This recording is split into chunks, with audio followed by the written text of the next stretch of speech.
I need to set up the other things too. I'm sorry, how could I forget? Nope, that's the Chozuya. That's Gakko and Handsome. That one's a broken link, whatever that is. Okay, there we go. There he is, and there she is. Now I wanna shrink map pat.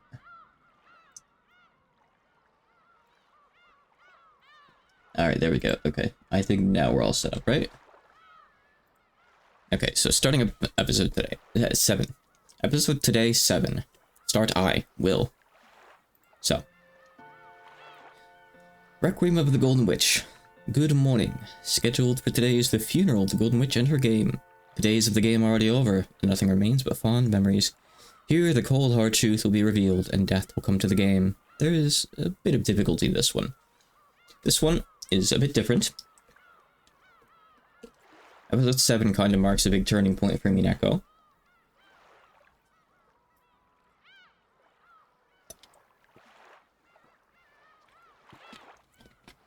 It reveals some stuff. And it's also going to point very strongly to some stuff that it expects you to figure out. So this is where you'll probably want to actually pay attention, because at this point you have enough information to figure out some very key things about the story.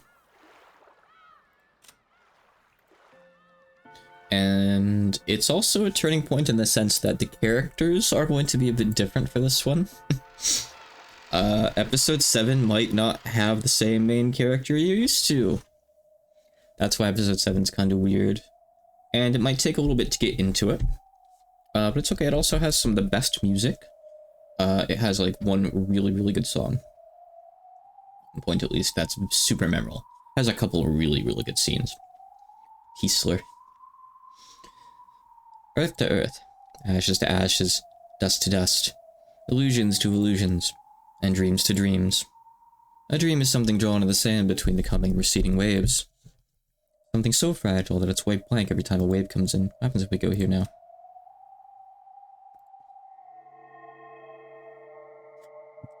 Okay, good, it doesn't spoil anything. Something so fragile that it's white blank every time a wave comes in. So the heartless might sneer, saying that drawing such things is useless and meaningless. However, no wave will ever come again to wipe away the dream she drew.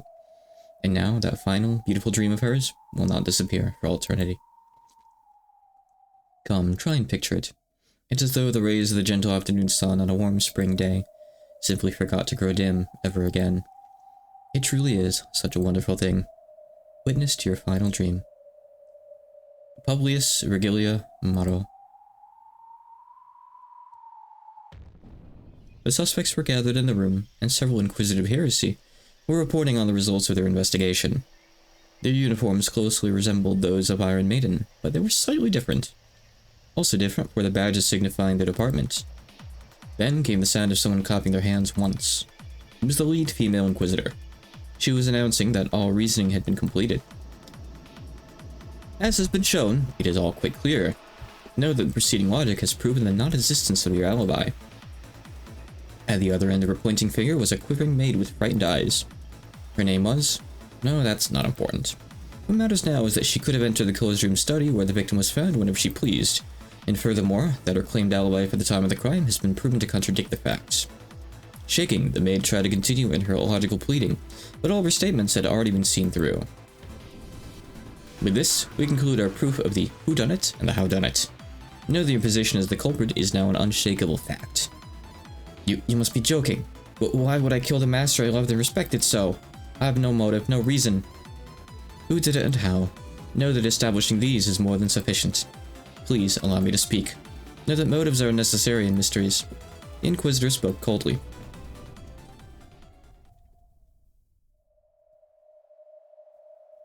We're going to get a new opening for 7-2, I believe. Hi, Virgilia. After finishing her witch's prayer, Virgilia stepped back from the coffin, which lay on an altar bedecked with many beautiful roses. In her place, Battler moved to the front of the coffin, wearing his territorial lord's cape. Though the cape was supposed to represent dignity and majesty, it somehow made Battler look smaller. Battler held a book with a majestic binding in his hand. It was a game record that had just been written, or perhaps it was a tale, a game, or else a fragment. Written in it was the dream that would be more enjoyable for her than any other.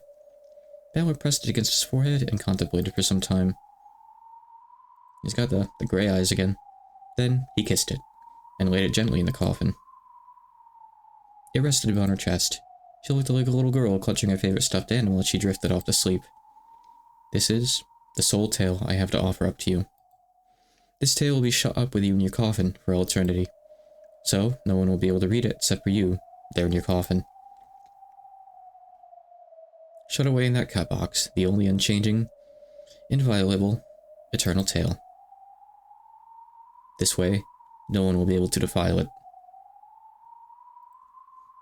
No one can deny it, and no one can argue against it. This is just between me and her, just the two of us, a one and only certain truth.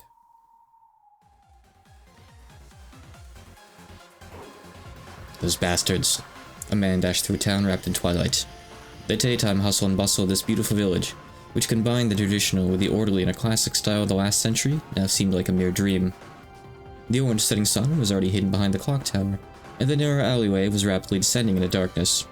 As the gaslights began to turn on, they only made the darkness of the twilight stand out all the more. The man sprinted. There was no time. He had to hurry. He had several experiments to do and things he had to check, and it all had taken longer than he'd expected. Yes, there's no mistake there. The whodunit and howdunit are more than enough in the mystery genre. In the mystery genre, the motive, or the whydunit, is given the lowest priority. To have a murder, you need to have a culprit, and he needs to commit a crime. Motive isn't required for that. So it's usually the most ignored element. In fact, these days, there are even some who call it unnecessary. If you find the culprit with nothing but the whydunit, that's no mystery. That's propaganda. However, just because of that fact, doesn't mean you can neglect the motive, the heart.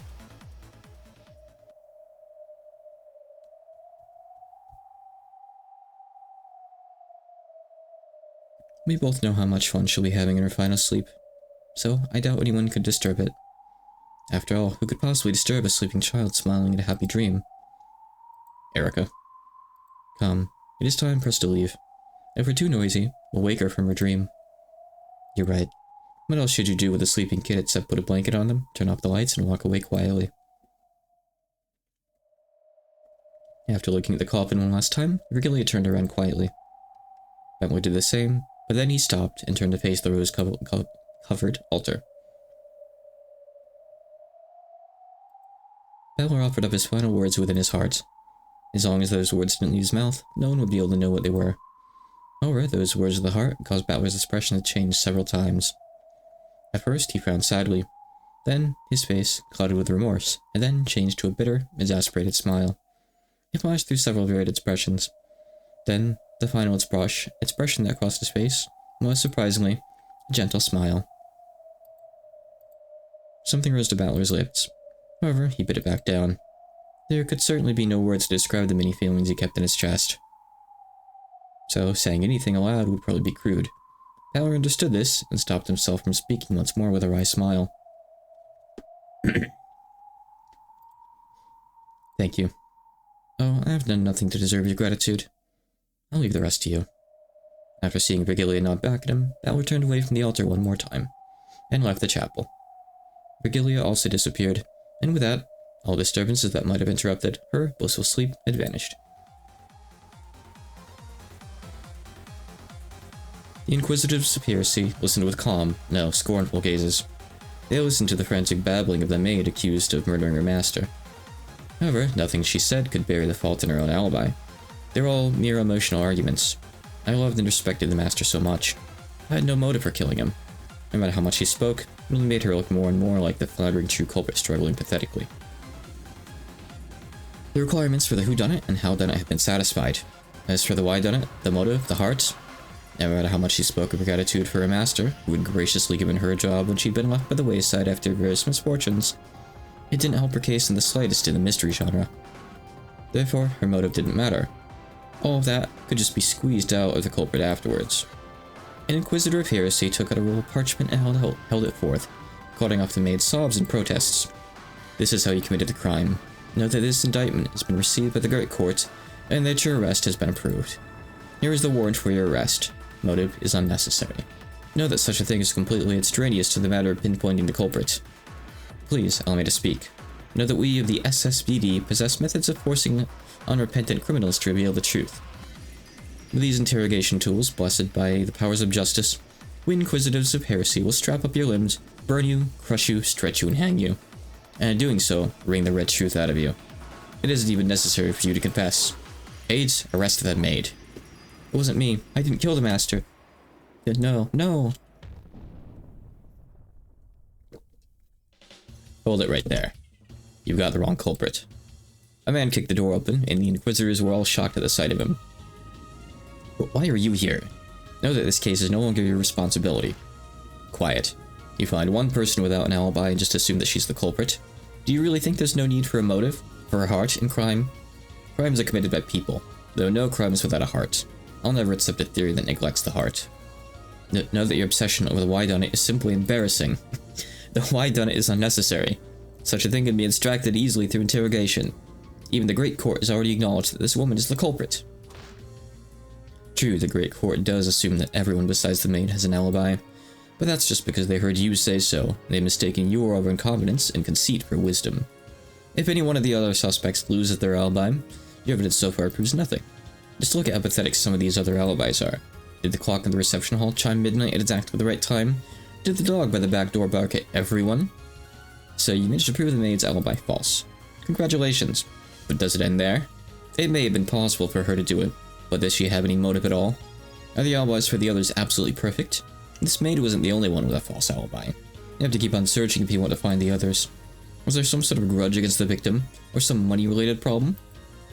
Don't abandon motive, don't abandon the heart. Dry mysteries, where the motive can just be figured out later, aren't worth anyone's time. Did you try brightening the image on the homepage? If the maid isn't the culprit, then why does she fake an alibi? Even asking such a question is a waste of time. Maybe she had to pee. Know that we just have to interrogate her, wring out the red truth, and have her sign in red blood to everything that happened at the time of the crime. Yeah, you probably can't do that. You can just use that torture views to squeeze out everything frankly and objectively as seen from the eyes of God. But you know what? I'll never accept mysteries and theories that lack heart. I've already taken responsibility for this case. I even have a decree right here. Come now, aides. Know that there is no reason to hesitate. I'll order you to arrest this maid. When she gave this order, the subordinates hesitated, looking back and forth between their superior and that man. I won't let you. The real culprit's a different person. It's possible to use motive to find them, and their alibi triggers an old one. You can't neglect the heart. There's no need for that. We just have to find the suspicious ones who could have committed the crime, interrogate them, and squeeze out the red truth. On the off chance that they aren't the culprit, then we just have to interrogate the next suspect. You call that reasoning? Stand back. We will arrest that woman. Know that this maid is the culprit. Yeah, the problem is they're just assuming that the first person they get is it. It is forbidden for a servant to be the culprit. Oh no. But what did you say? Their words of power blasted away the aides trying to arrest a maid. Van Dyne's 20 rules. Rule number 11. If you want to torture this maid, make sure you double check the alibis for the second wife and her lover first. That those two already have a clear alibi for the time of the crime. That, an alibi? Yeah, but a fool like you couldn't understand no matter how easy I make it for you. You want to call yourself the head inquisitor? Try to figure out at least that much for yourself. Until then, I'll be taking that maid's arrest warrant. Then what about you? Can you prove that this maid didn't commit the crime? Know that she was clearly away from the kitchen at the time of the crime. What was she doing then, and where? She can't prove it, I can't prove it, and you can't prove it. No one can. That's why we have no choice but to use these torture devices to interrogate her until the red truth is squeezed out. You can squeeze as much blood and truth from the true culprit as you damn well please. However, I won't let you interrogate or torture anyone who isn't that culprit. This is why everyone says you're too soft. All the suspicious must be interrogated. That is how we Inquisitors of Heresy conduct our witch trials. That's right, we are Inquisitors of Heresy. Killing evil witches is our job. However, we mustn't risk hurting the innocent. We mustn't put them under suspicion. All humans have their own personal truths. Those should only be exposed when they commit crimes. We've been given the right to expose them. But there's one thing we can't do. But what? No one, not even God, has the right to expose the innocent truths of those who have not sinned. The maid finally realized that he was trying to protect her. Finally? I don't know who you are, but thank you very much. I'm really not the culprit. Yeah, I know. Your boyfriend said he'd be willing to give up everything to prove your alibi. You should thank him. That kid said that honor and reputation are worth nothing compared to you. But if he does that, he won't come to that. Exposing the secrets between lovers is a job for third-rate magazines. That's not mystery. I'll never allow for heartless reasoning. Then, for the first time, the man's soul and expression relaxed, and he patted the maid's head roughly. I'm sure you two will be happy together. Still, being together in secret while on the job is hardly praiseworthy. Try to keep that to a minimum. Thank you so much. Thank you so much. These words were heard only by the two of them. The maid had learned of her innocence, which could only be proven by exposing the secrets of a pair of young lovers, and he had rushed about in search of a solution, resentful of the arrogance of those trying to expose this by forcible means. The point of theory making is not to create a culprit, or to trample the truth that lie in the hearts of those who have not sinned. If you want to play the detective, don't neglect the heart. Otherwise, we're just intellectual rapists. Don't forget it. Yeah, that's the last thing you want to be. When the man spoke, the Inquisitors no longer had any way to argue back. This man's name is Will, and yet that's not what everyone used to call him. Head Inquisitor of Heresy of the SSVD, the 8th District Repentance Enforcement Agency of the Great Court of Heaven. Wizard hunting rights. He was briefly mentioned, indirectly, in a description, I think, of someone in episode 6, so he's technically been foreshadowed. This is the last thing I have to pass on to you guys. If you want to be the next wizard hunting right, remember it. No matter what. New opening. He's going to be our main character this time around.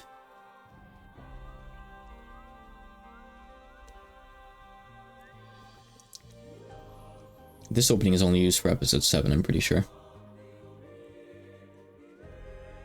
Kind of showing how different it is.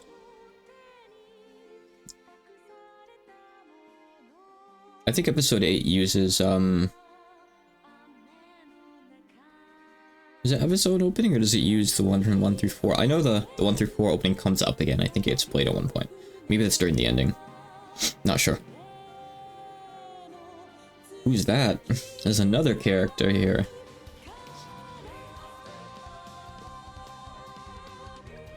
Got 2 new characters this time. Always at least one, right? Jane answer. Shut up.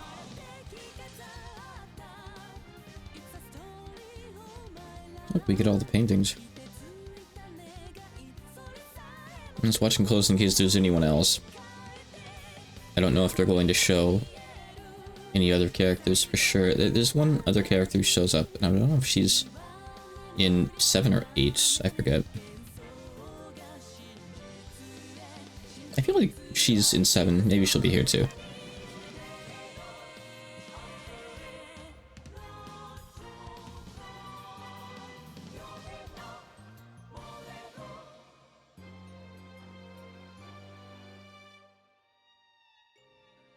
Doesn't show up here.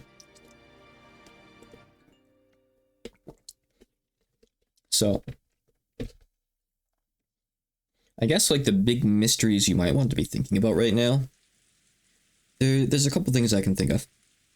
One, how the solution of episode 6 makes sense. How the whole thing with like Canon somehow getting out and getting into the closet makes sense with Red Truth that should have theoretically stopped him. And also, what the so-called Rakenjima explosion incident is. That was hinted at, well, not hinted at, said outright, I think in Erica's bio, I want to say. I think it was in her secret bio. Or somewhere, I forget. But that's sure mentioned with nothing to really explain it. Quietly. The rain fell down. The rain of sadness dripped down the outer walls of the chapel, quietly washing away the dust of the world of the living. The chapel doors were open. During a wedding, only those with invitations are allowed inside. However, during a funeral, the doors are open to all who remember the deceased. So this must be a funeral. A shadow holding an umbrella approached the chapel. It was Will. I don't want an achievement, shut up. I don't really need that.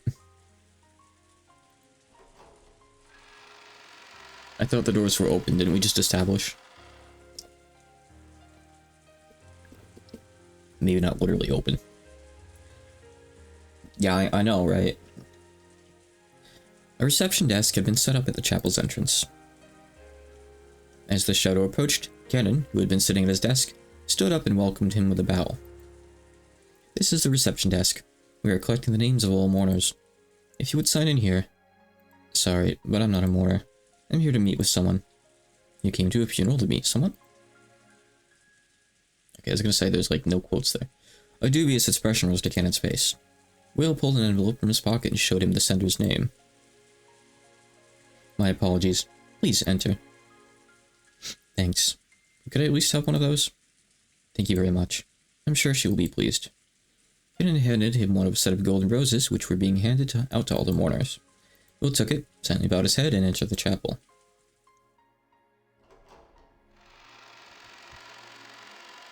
Inside the chapel, several people who appeared to be the family of the deceased were gathered, and they all seemed to be recalling memories of the departed. Oh, Beatrice, why? Oh. Father, please take care. Why don't you rest in the waiting room for a bit? I killed her. I did it. Absurd. How could that be, Rosa-sama? Father's really bawling. Yeah, Beatrice, huh? I'm sure he didn't cry this much when Mother passed away. Hey, now's not the time to say things like that. Some sobbed, unable to conceal their tears, and some spoke softly of old memories. They were all remembering the dead in their own way, it seemed. When Will approached the altar, several people turned around. Of course, none of them knew who Will was. Paying this no mind, Will walked in front of the casket on the altar, which seemed to be buried under golden roses. Inside the casket, there was no corpse. Instead, as though it lay there in place of a body, was a single, thick book with an extravagant binding. The space all around it was filled with countless golden roses. There were words printed on the book's cover. To my beloved Beatrice, October 5th, 1986. Miss Beatrice. If it was Mrs., then forgive me. I've never met you. However, allow me to express my condolences.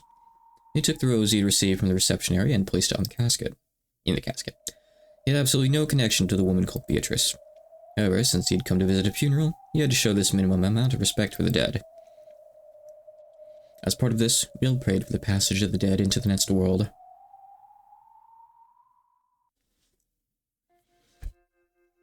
Pardon me, but who might you be? I am Ushimiya Kraus, serving as the chief mourner. This is my child, Leon. Pleased to meet you. I am Ushimiya Leon. Oh. Leon. Who the heck are you? It's written as Leon, but pronounced Leon. I guess it is a bit strange for a Japanese name. Will stared at Leon's face, wearing a confused expression. He didn't seem particularly interested in Kraus, but Leon had apparently drawn some sort of reaction from him. What do you mean saying your name wrong? It literally says right here, it's Leon. What are you talking about? It's not Lion, if that's what you're saying. Kraus-sama. Madam says it is about time. You're the one who keeps writing Erika as Erika, like E-I, which is wrong, actually. Ah, I see. Ladies and gentlemen, if we're too noisy in here, it may disturb the dead. I've been told that the waiting room has been readied. Shall we move over there? When Kraus called out to everyone, they began to move towards the chapel waiting room. My apologies. Leon, could you entertain our guest for now? I will guide the others to the waiting room. Yes, father. It looked like a natural conversation, with no awkwardness for either father or child. Father and child, is it? Yes, but why do you ask? Ushimiya Kraus's child is supposed to be Jessica. Jessica's my little sister. Do you need me to call for her? No, that won't be necessary.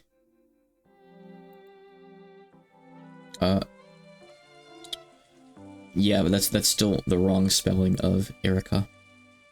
Apparently, some sort of game was already being played right off the bat. Scratching at his head with an irritated look at his face, Will glanced around.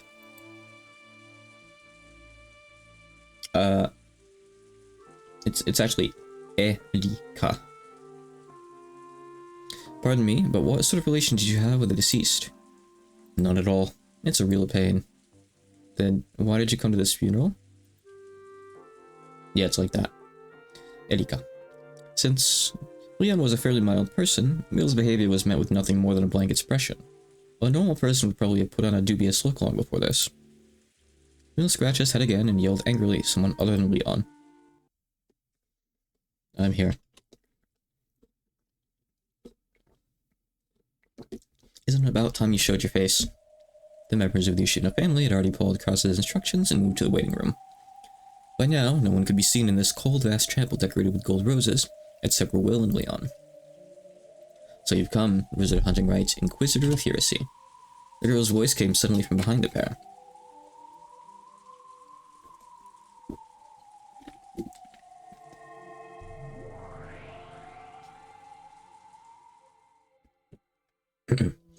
When Leon turned around in surprise, a girl had appeared out of nowhere and drifted down on top of the altar.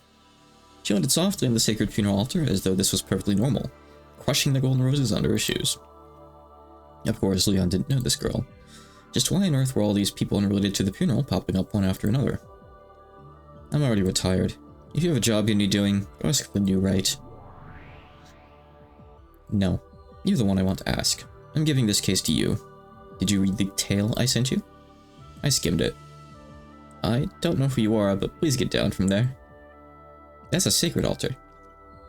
Snapping out of a daze, Leon told the girl to get down off the altar, but she ignored this completely. On top of that, Will kept on talking to the girl as though Leon wasn't even there. I hear this as Leon. Who is that exactly? You've already heard who. Ushina Leon. There's no case of a person with that name appearing in any of the previous games. Is this your piece? No. It's a true and proper piece of this game board. A character appearing in the story. You're the game master. That means it's your piece.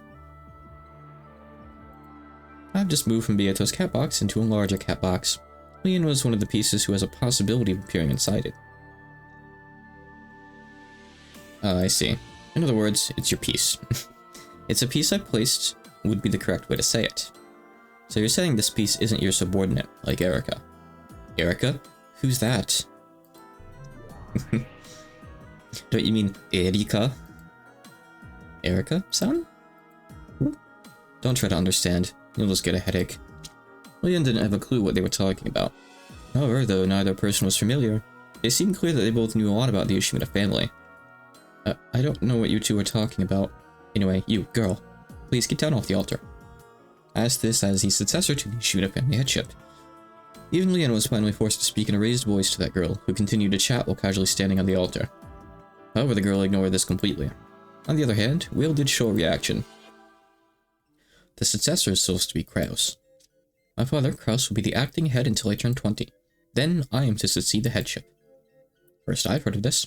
Can you prove it? It seemed that even Leon was starting to get ticked off by now. That calm expression appeared to twitch slightly. This is the successor's silver ring of the one-winged eagle. Is that proof enough for you? The silver ring? The golden head's ring has appeared several times, but I've never heard anything but a silver ring for the successor. I don't remember Kraus or Jessica ever wearing one of those. I'm glad. For someone who's just skimmed it, it seems you read it pretty well. When a witch hands you a story, you never know when something absurd will pop up, especially when it's a great witch from the Senate. But who in the world are you two? Sorry, but I don't have a clue what you're talking about. If you finished offering flowers for the departed, please make your exit. Seems you two aren't worthy of our family's hospitality. Leon finally ran out of patience. These were the strictest words that this gentle kid could unleash. Oh yeah, I wonder if... Yeah, so you can see characters in here too. Lucy and Leon, the first child of Kraus and Nazi, Jessica is their second child, was given the silver ring of the successor to the headship and will succeed the position of family head upon turning 20. Mild, polite, and without any clear faults, except for being too young, Leon is a more suitable successor than anyone else and is adored by Kinzo.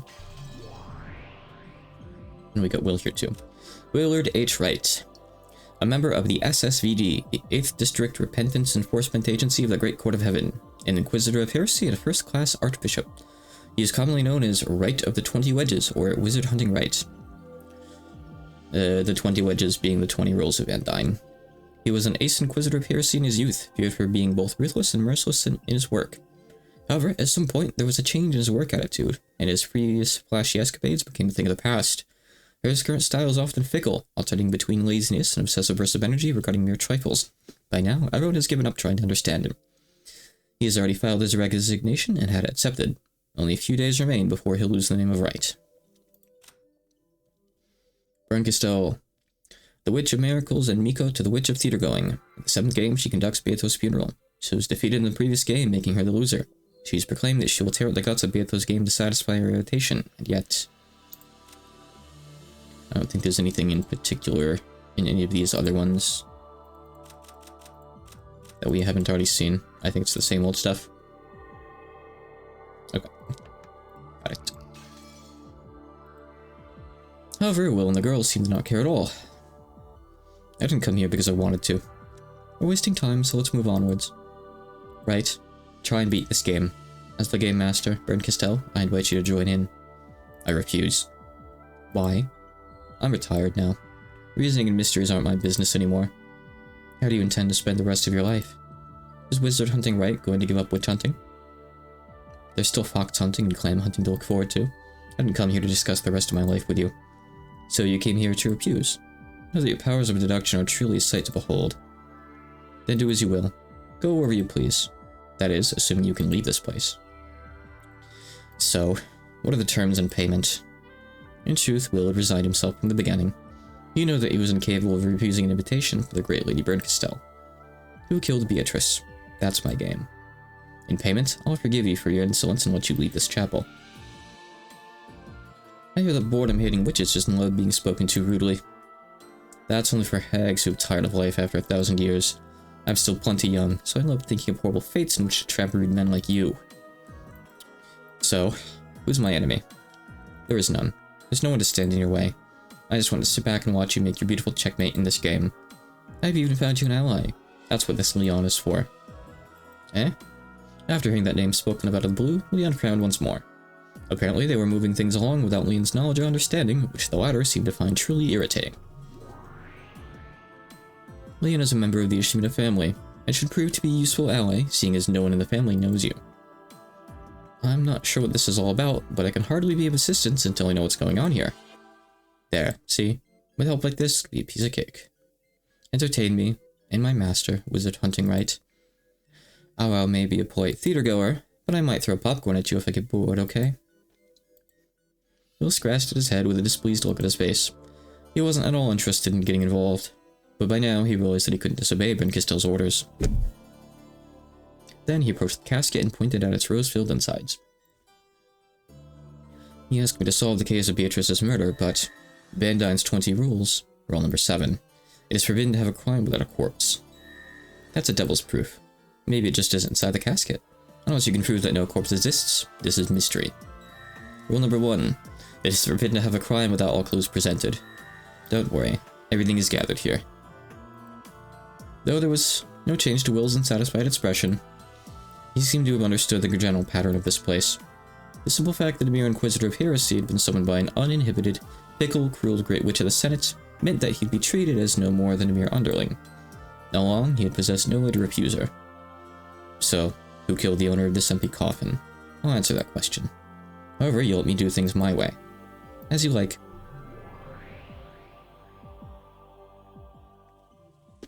So he's here to figure out the answer to a crime that's already occurred. He's just late Phoenix, right?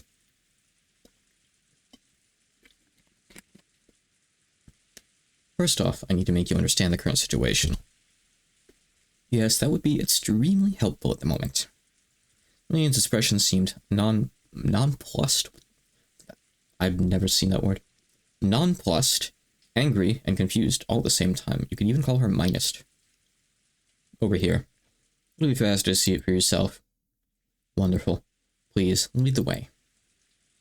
Will signaled with his chin for Leon to follow him and spun around. After snorting once in an unsatisfied manner, Leon followed him, as though resigned to see Will's little show. As she watched them leave the chapel, Bernkastel sneered silently at them, a cold smile on her face. As the Miko of the Great Witch of Theater Going, drama, and spectating, feathering something Aurora, and as the Witch of Miracles, I, Bernkastel, announce the start of this game. The tale's title is Requiem of the Golden Witch. Spin a tale fitting for Beato's funeral. Well now, let's see just how you drag out the guts.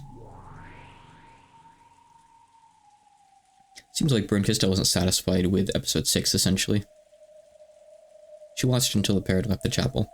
Brent Castell's form evaporated into the empty air, just as she'd arrived. All that remained was her unpleasant cackling.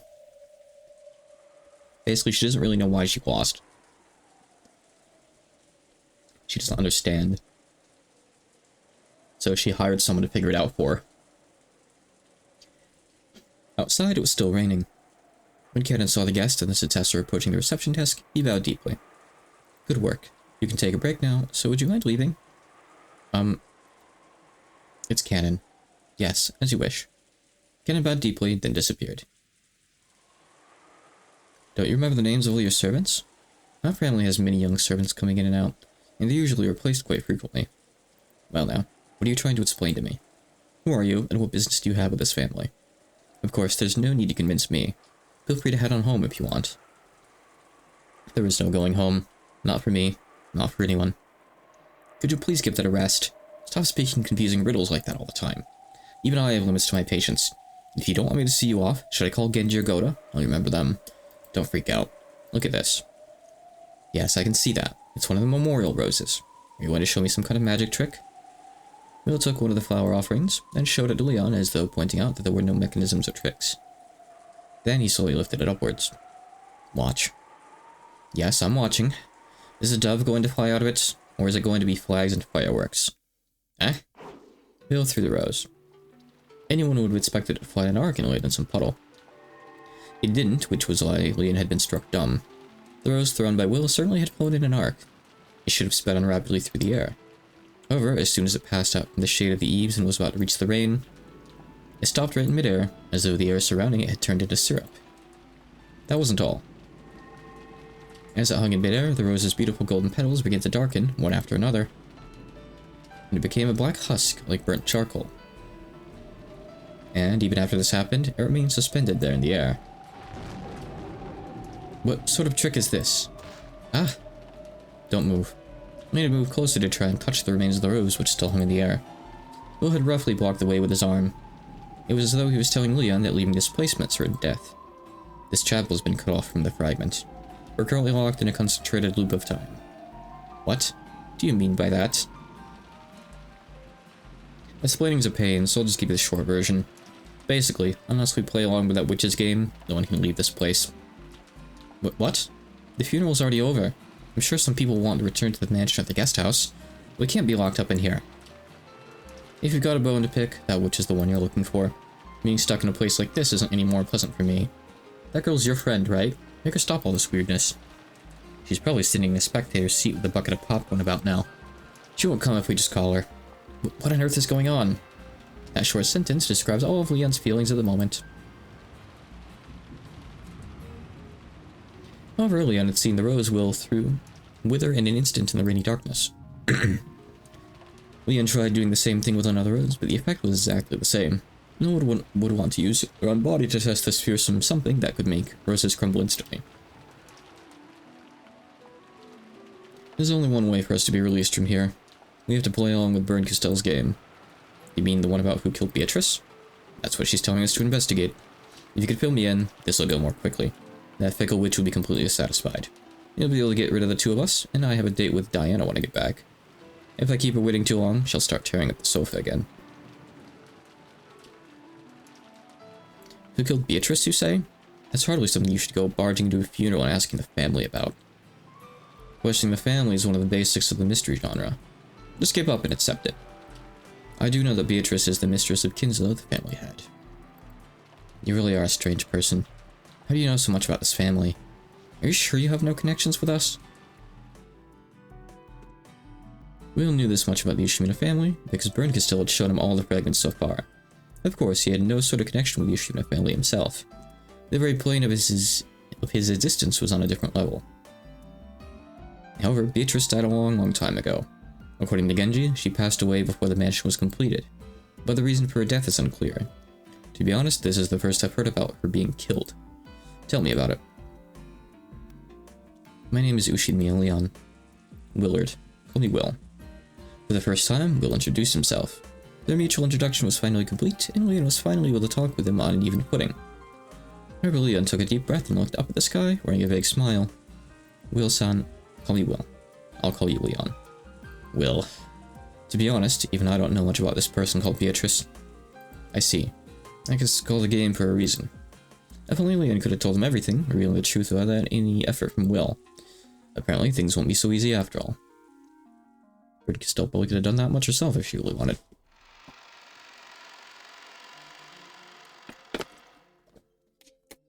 Everyone who enters the Ushimura family knows the name and image of Beatrice. That's because of the massive portrait hanging in the entrance hall, isn't it? That portrait was first displayed in April of 1984. Seriously, how is it that you know so much? Ah, well. It's about time I stopped finding that odd. I'm sure you'll just start speaking in riddles again. Leon was the successor and lived in the head household. That made conversations with Kinzo an everyday occurrence. Because of this, Leon must have been used to chatting with people who were moody or hard to follow. With the understanding that getting stuck on the details would be nothing but a waste of time, the conversation naturally fell into a pattern as though Leon and this unknown man Will were longtime friends. Make it easier. Everyone knows Beatrice, and yet no one knows her. Kinzo's the only one who's ever met her. The head seems to be particularly cranky today. I'll introduce you to him when the chance presents itself. So I ask that you develop an appropriately discreet attitude, Will-san. That was quick. I thought you'd resist a bit more than that. I'm used to speaking with the family head. I've learned to accept most unreasonable situations and just go with the flow. Bryn Castell had set up a barrier cutting the chapel off from the rest of the world. To destroy that, they would have to find out who killed Beatrice. For Leon, who had already experienced many of Kinzo's rantings, understanding this was much more than enough.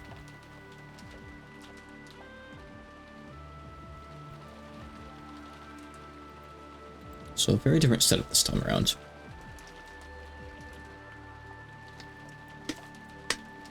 The idea of someone even really killing Beatrice doesn't quite make sense with what we've seen so far. And I get the feeling, narrative-wise, him seeing the past fragments up until now, the past stories, means he gets to see what happens in them, but not get, like, all the inner narration and see, like, the meta stuff, probably. I think that's probably how to interpret it. So he hasn't seen, like, Angie reading them out or anything like that, I don't think. That's at least my guess. The Ushimura family members were relaxing here and there around the waiting room. A late buffet-style meal had been set up, but it was a bit stale and not particularly appealing. Even so, those voracious kids seemed to find it intensely interesting. Their cousins had set up camp around it with a Mario at the center. The adult siblings had also formed a group in a different corner. Perhaps because of Kinzo's absence, everyone seemed to be a little more relaxed. Leon, where did you go? And who was that? Mother? I was entertaining this guest of ours. Will, this is my mother, Natsuhi. No introductions needed. Just tell me what you have to say. Huh? Did you say something? No, he said nothing. This is Will-san. It seems he knew the deceased. With a smile, Leon casually smoothed over Will's words. He wants to know more about Beatrice. Do you know anything about her, Mother? I mean, it makes sense that she's dressed like Kraus. Yeah, if she's supposed to be the next head. It probably is deliberate. Kraus is just, what's the word? Self-centered, egotistical, I guess. So he makes his daughter, that he knows is going to be the head, dress like him, in preparation, I suppose. Leon, the departed is an individual to whom the head owed a great debt. Nothing more, nothing less. This funeral is a ceremony for the head to repay his benefactor for all he received while that person still lived. That is what I've been told, and there's nothing more to it than that. Thanks, Mother. Well, that's all my mother knows. Nancy was eager to deny the scandal about Beatrice being Kinzo's mistress. However, she also had enough sense to realize that the scandal was probably true. Picking up that Nancy was in a bad mood and didn't want to talk about this anymore, Leon brought an end to that conversation before Will could say something rude again. Will, this chapel belongs to the family. So you're telling me to follow the family's rules? Speak in a manner appropriate for a guest of the family. Let me be the medium for all of your conversations. Ask that you follow these 2 rules. I'll work on that. The mess this Bryn Castell witch or whatever has dragged us into is a real pain. Because of that, I'm willing to help you. But we're equal partners in this job, and you'd best not forget that. And here I thought you were just some well-bred rich boy. Seems you can speak up after all. I must be prepared to shoulder the Ushimura family's future after all. Got it. Let's solve this crime together, Watson. I'm glad I can help. I wouldn't want to keep your dear cat Diana waiting. Unless she need to be fed soon. I gave her extra food today, so she should be good for a while. I'm surprised you realized Diana was a cat. I figured it'd be just a bit too eccentric for her to be a human woman who scratches sofas when you keep her waiting. So who will you talk to first? Anyone. Everyone. Those ones over there are Krause's siblings, right? From right to left, there's Aunt Eva, Uncle Hideyoshi. Over there is Uncle Rudolph, Aunt Kyrie. And over there is Yoshimi Rosa. When she was a girl, she once got lost in the forest and bumped into a woman calling herself Beatrice in a hidden mansion. I know I shouldn't be surprised anymore, but you really do know everything, don't you? So you know about that story too. I managed to overhear her saying that today. It looked as though it was bothering her, so I pretended not to hear. Real model student you are. Introduce me. I want to ask about it. You're asking this of the model student pretended not to hear because it just might be a painful topic? Even this outrageous arrogance is nothing compared to Kinzo. After muttering this several times mentally, Leon shrugged and nodded at will. Oh, it's our successor-sama. And who is this? Oh, Aunt Eva, this is Will-san. He came to offer flowers for the departed. But who cares about that? Tell me everything you... Yeah. He says he wants to know what sort of relationship the Yoshimura family has had with the deceased. Leon spoke with a bright smile after pinching Will's butt. Will silently protested as though saying, I saw that coming, but damn that hurt. But Leon just played dumb and smiled at Eva like a model student. Well, even if you say a relationship with the Yoshimura family, it probably makes sense to say a relationship with father. No need to beat around the bush. She was father's mistress. If you call her that, Nancy Nason will yell at you again. He is indebted to her, right? Yep, that's right. Haha. Well, there you have it. I have no interest in anyone but Rosa. Ugh. I do believe that you said you met with Beatrice, Aunt Rosa. This whole time, Rosa had been hanging her head.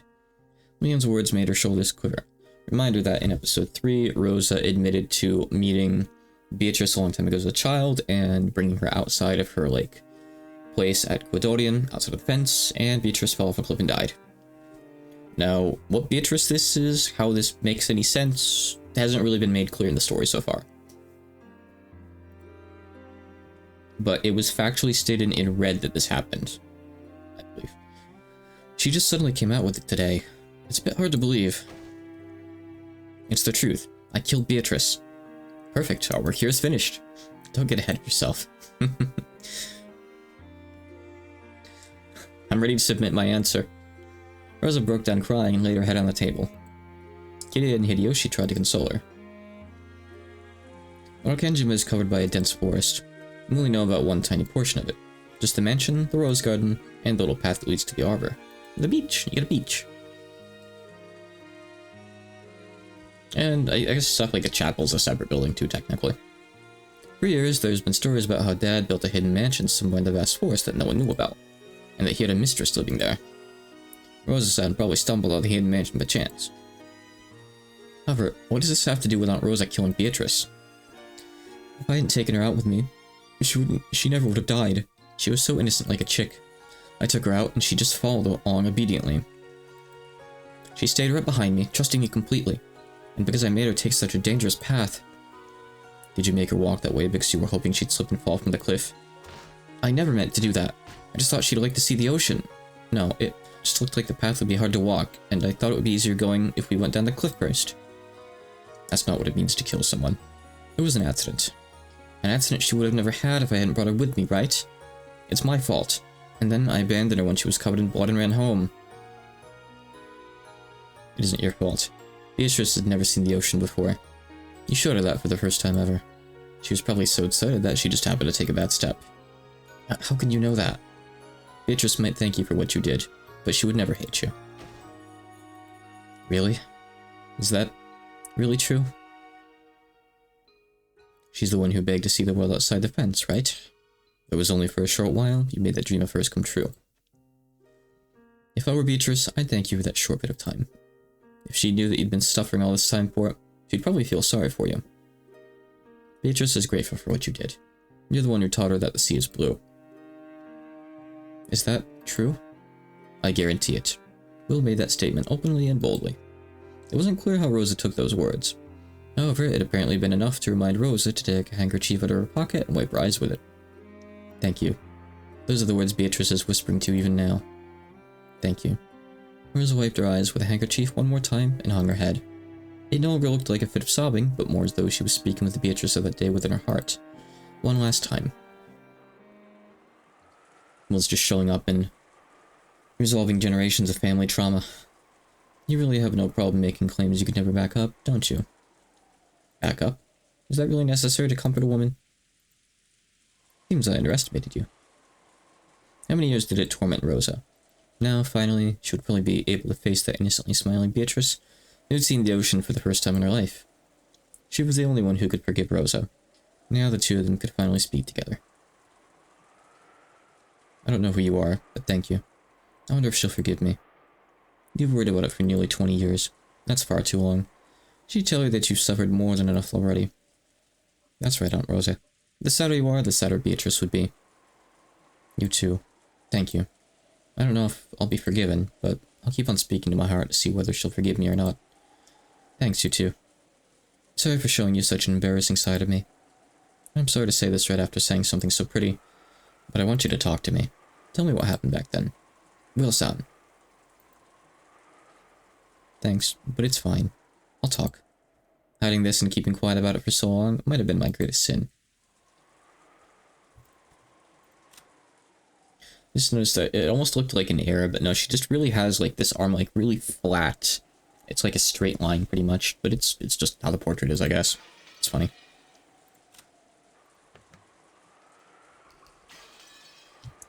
Exactly when was it that you met Beatrice? Upon hearing this question, Rosa closed her eyes lightly, reaching back to a past she didn't want to remember. It was about 20 years ago. 20, or wait, it might have been 19 or 18 years ago. I'm sorry, I've tried to force myself to forget it for so long that I'd nearly forgotten that part completely. It should have been 1967, but Neve had guaranteed that with a red truth in the third game. Thanks, Neve. That's right, it was probably about 1967. I can remember what happened as clearly as a picture. I'll never forget. If it's tough for you, don't feel like you have to tell us. Yes, clear as a picture, if you don't mind. Yeah. Damn it, that hurts, Leon. What does? At the time, I was in a state of shock since my tutor told Mother about something that was supposed to be a secret. On that day, I became reckless, and I kept on running deeper and deeper into the forest. This tale has also been told in a previous fragment.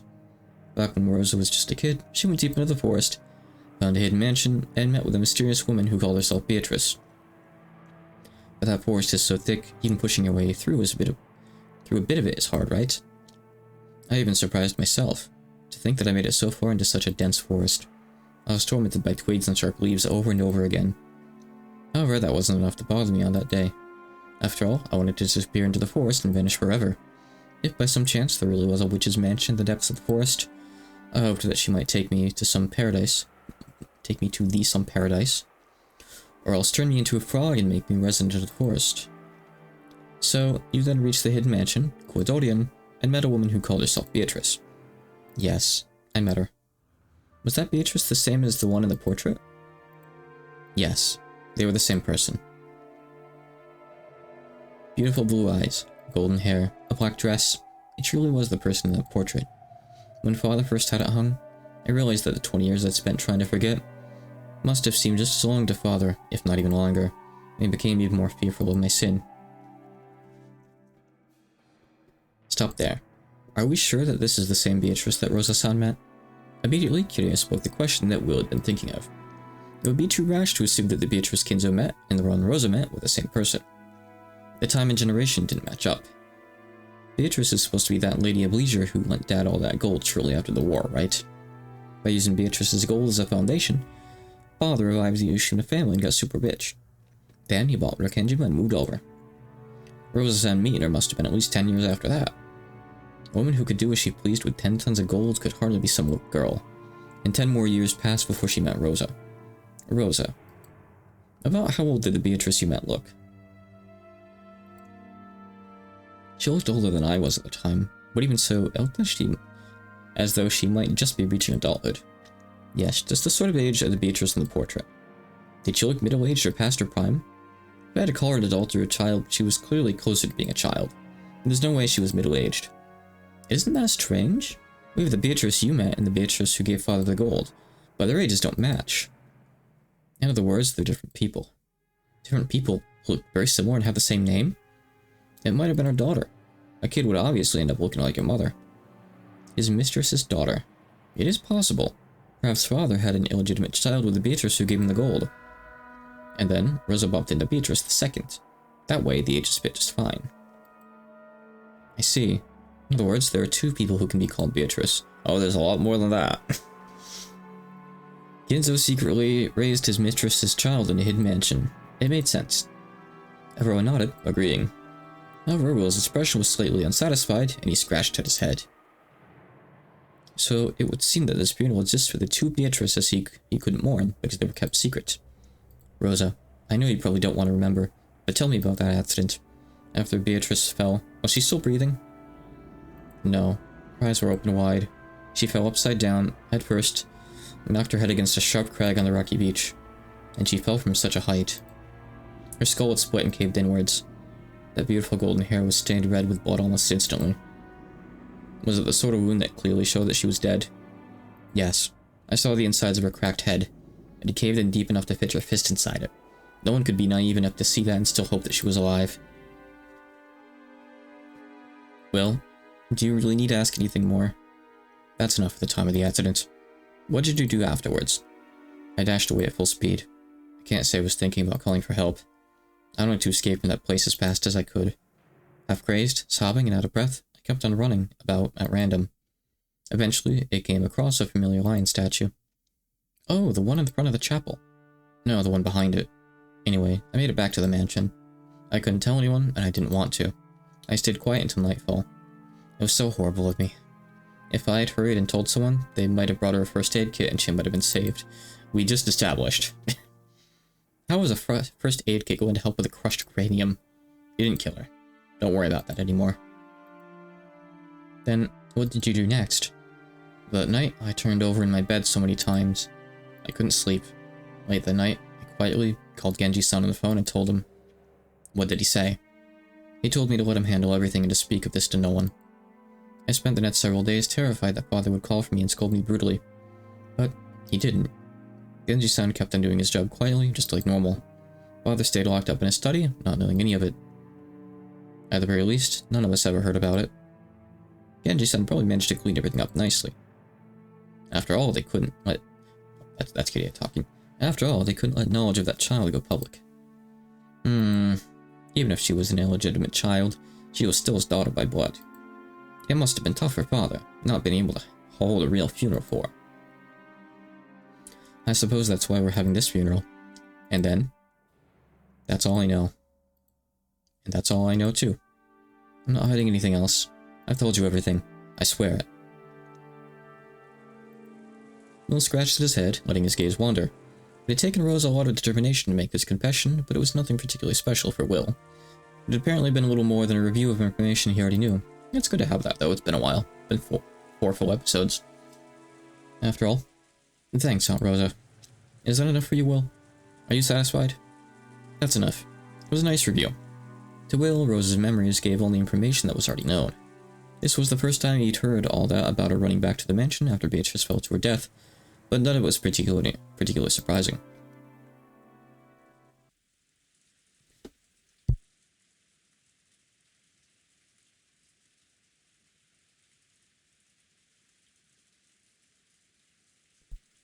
I had to sneeze. Apparently, Rosa didn't know any more than this. If he wanted to learn more than what was in the fragments Bryn Castell gave him, you would need to find new testimony. Oh, hi, Victor.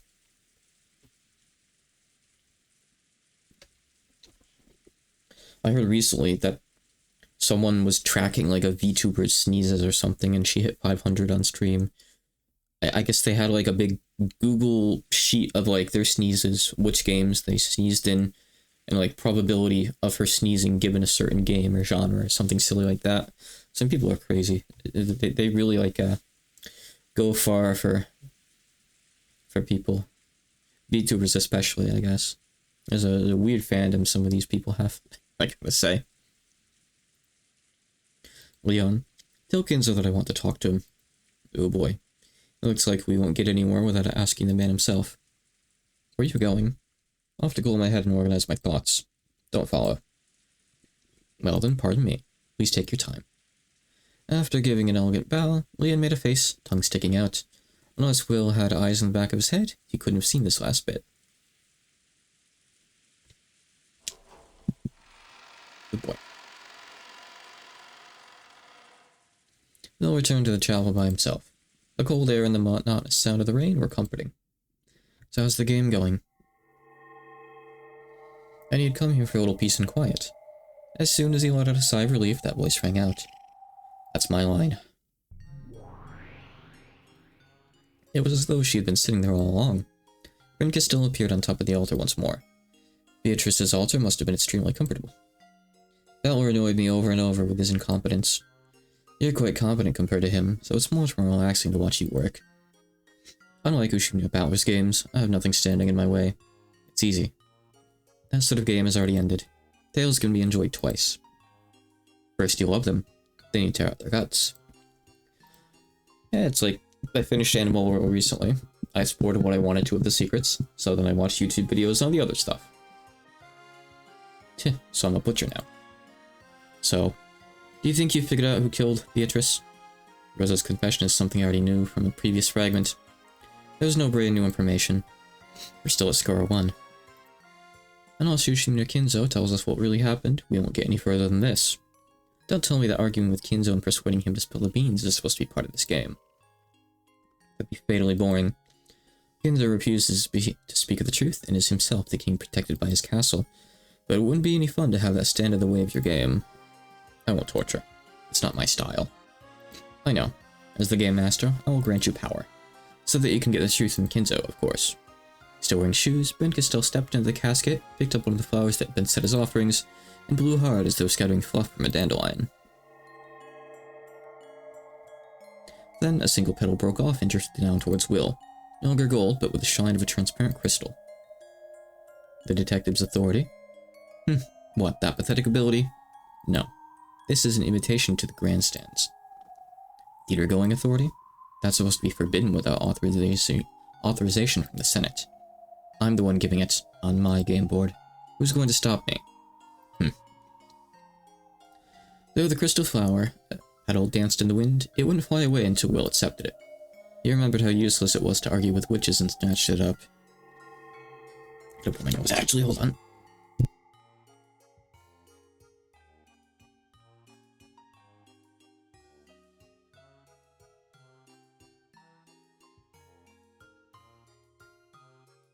May as well get out of the way. When he did, the petal flashed brightly for an instant, melted into Will's palm and disappeared. Entertain me if you can, and try and enjoy yourself. You must also be interested in seeing what the guts of Beatrice's game board look like, right? Not really.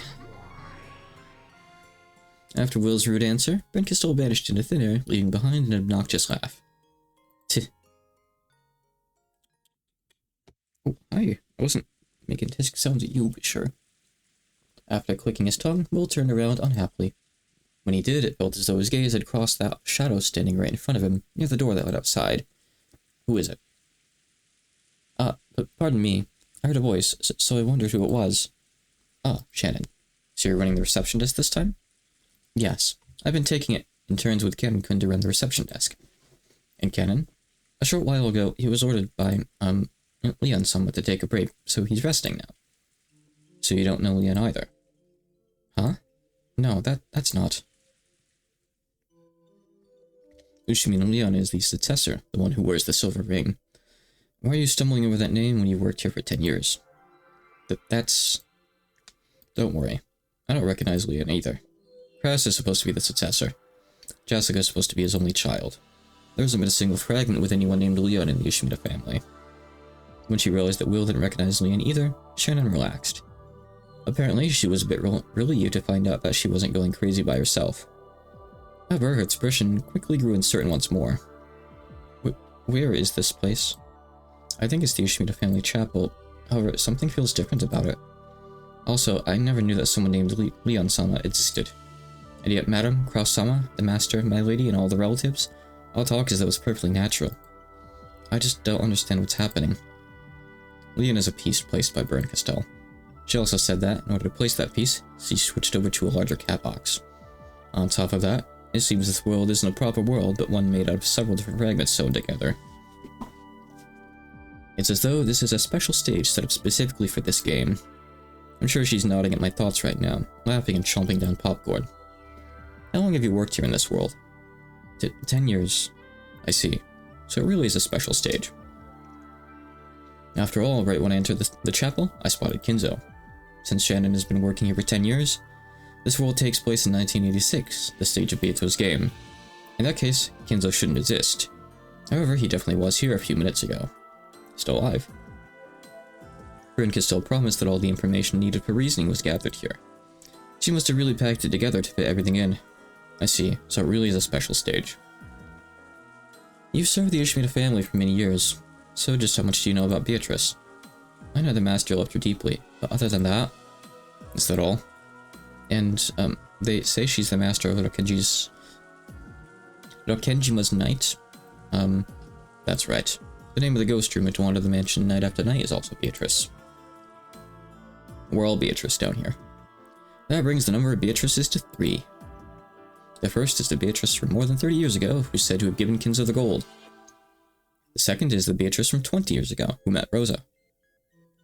The third is the Beatrice of the ghost stories, who is rumored to be the master of the night on Rokenjima.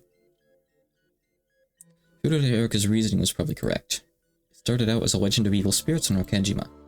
Later on, elements such as Kinzo's occult hobbies, the name and portrait of the mysterious woman, Beatrice, and the epitaph got mixed in, and it was all integrated into the legend of the Golden Witch. Then, the darkness of the night gained the personality of a witch. That's the third Beatrice. This became the veil for the serial murders. Apparently she didn't understand a word of Will's sudden monologue. Shannon tried to follow along, but she seemed to be having difficulty. Don't waste your time trying to understand. You'll just get a headache. My apologies. Kennen doesn't know Leon either, right? Yes. Kennen was the same as me. Shannon and Kennen, is it? Call Kennen over here. I want to talk to the pair of you about something. When Will said those words, Shannon's face went blank and her eyes went wide. My apologies. We aren't allowed to leave the reception desk unmanned, so I can't leave to go get him. Then find a replacement and have them take over the reception desk until you get back.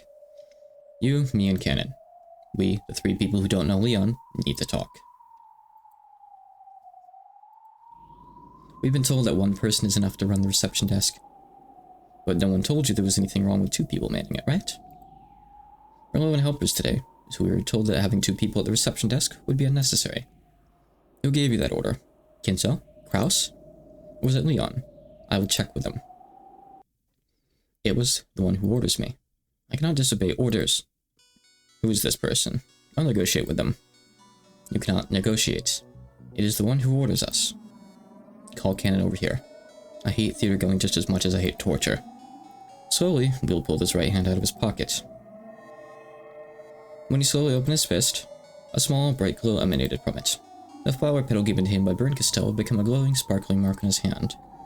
He held that hand out towards Shannon and slowly approached her. Call Kennen. I want to check something with you two. I cannot call him. Do you still want me to? If you don't call him, I'm going to use my authority. If you insist, I can call him specially for you, but...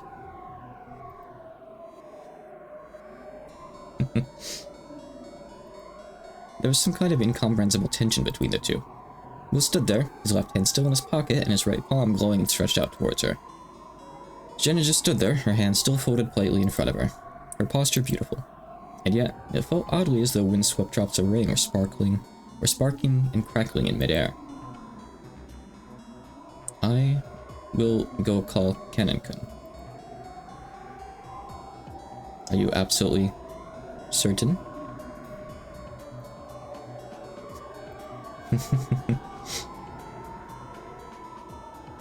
Hopefully this scene should serve as a hint for some people who are trying to figure things out. Will's expression had remained unchanged the whole time. Shen's face was still kind and gentle, and yet the tension was as icy as a frozen lake. Beginners in chess will sometimes move their king into check without noticing it. One might mercilessly capture the king in this situation, but high-level players are supposed to calmly tell their opponents about their mistake. If you take one more step, you'll get captured. This was similar to that. I see. So after all... I get it. That's enough. You guys can take it in turns to run the reception desk.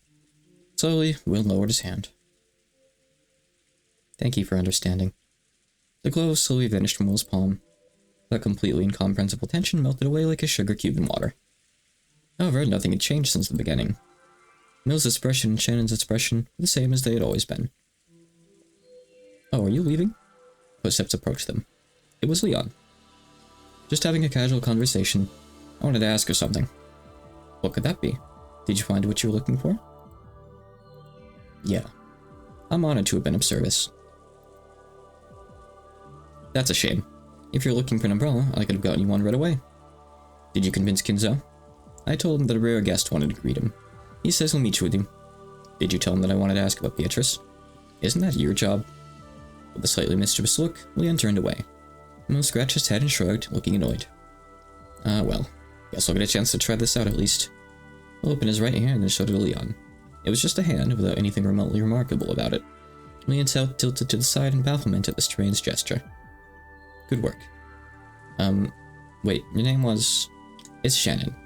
That's right, Shannon. Please take over at the reception desk. And make sure you keep warm. Thank you very much, Leon-sama. Shannon bowed deeply in response to Leon's kind words. There was not even a trace of tension in her manner.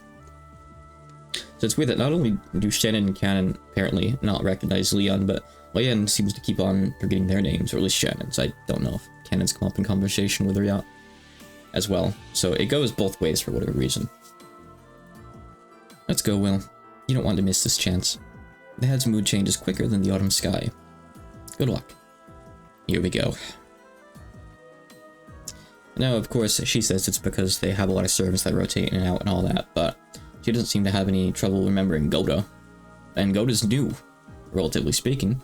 I guess he doesn't rotate. I think he's always there, but whatever. Seems kind of sus, is the point.